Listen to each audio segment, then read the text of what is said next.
لا تعتذروا قد كفرتم بعد إيمانكم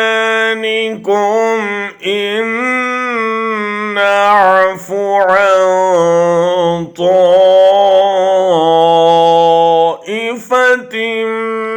منكم نعذب طائفة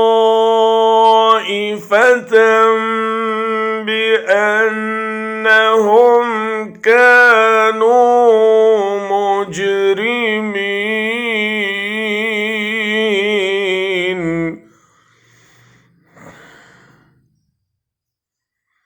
अब उज़रात न तराशो अब उज़रात न तराशो, तुमने ईमान लाने के बाद कुफ्र किया है।